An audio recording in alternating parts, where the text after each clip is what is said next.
Page फटा होने से साबित होता है कि ये नकली पासपोर्ट हो सकता है। चलिए देखते हैं। हेलो सर, क्या नाम है आपका?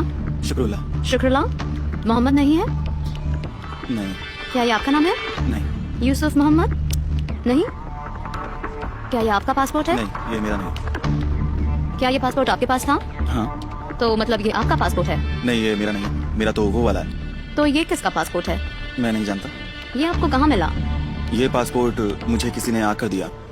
ओके, ना ये आपका पासपोर्ट है और ना ही आपका नाम है। मैं खुद नहीं बताता तो आपको पता भी नहीं चलता। ओके, चलिए तो एक बार फिर से बताइए हमें, आप दोहा जा रहे हैं?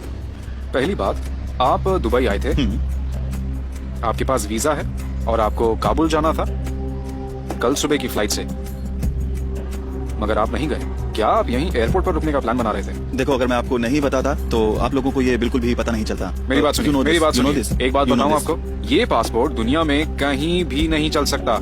I swear. देखिए, ये पासपोर्ट मैंने खुद ही बनाया है। आप लोग मुझे रोक नहीं सकते, इस तरह नहीं पकड़ सकते। इस पैसेंजर को शायद लग रहा है कि अगर वो मेल को कुछ भी नहीं बताएगा तो ये लोग उसे अरेस्ट नहीं कर सकते, लेकिन जाली पासपोर्ट रखना दुबई में एक क्रिमिनल ऑफेंस माना जाता है। आखिर लोग कई वजहों से नकली पासपोर्ट बनवाते हैं, पॉलिटिकल असाइलम, गैर कानूनी तरीके से देश में आना या फिर स्मगलिंग के लिए। तो मेल को ये पता करना है कि इन जनाब का मकसद क्या है, और वो भी जल्दी। आप दोहा क्यों जाना चाहते हैं? मैं दोहा नहीं जाना चाहता, अगर चाहता तो चला गया होता। अगर आप दोहा नहीं जाना चाहते थे तो फिर बताइए कहाँ जाना चाहते हैं? वैसे मैं ये सब आपको क्यों बताऊं? आपसे ज्यादा स्मार्ट हूँ मैं।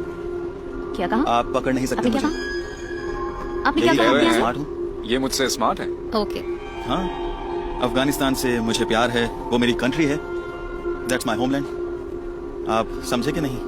हाँ, स्मार्ट तो आप हैं, बिल्कुल। महमूद इनको वापस अफगानिस्तान भेजने के लिए दुबई अथॉरिटीज के पास ले जा रही है। हर 3 बार बार तो वो स्टोरी कहानी चेंज बदल करता चुका है। एक तरफ तो कह रहा है कि अफगानिस्तान से प्यार है उसे, मगर उसका इरादा तो मुझे यूके या जर्मनी जाने का लगता है। बहुत से पैसेंजर्स मिलते हैं हमें जिनके पास जाली पासपोर्ट होता है या पासपोर्ट से छेड़खानी करी होती है ताकि परमिशन ना होने पर भी वहाँ जा सके। ये भी ऐसा ही मामला लगता है। मेल सबरवाल एक अफगानी पैसेंजर से पूछताछ कर रही है जिसके पास एक जाली ब्रिटिश पासपोर्ट मिला है। वो उनके सवालों के जवाब देने से बच रहा है। कह रहा है कि पासपोर्ट खुद हाँ, इसने यही बनाया कह रहा है। है। इसलिए मेल ने उस फ्लाइट अटेंडेंट से पूछताछ की जिसने उसका पासपोर्ट चेक किया था। इसने सिर्फ ब्रिटिश पासपोर्ट दिखाया था और जब ये अंदर पहुंचा तो पूछने लगा फ्लाइट दोहा जाएगी या नहीं, और ये भी कहा था कि उसे जर्मनी जाना है, दोहा नहीं। ओके, अब ये जनाब एयरपोर्ट पर किसी और को बच्चा नहीं दे पाई है। दुबई में हर साल करीब 1000 लोगों को जाली पासपोर्ट के साथ पकड़ा जाता है। मेल और उनके जैसे स्टाफ मेंबर्स को ऐसे धोखाधड़ी पकड़ने में मास्टरी है। दुबई में ऐसी धोखाधड़ी बर्दाश्त नहीं की जाती। यहाँ नकली पासपोर्ट जब्त करके पैसेंजर को वापस उसके अपने देश भेज दिया जाता है।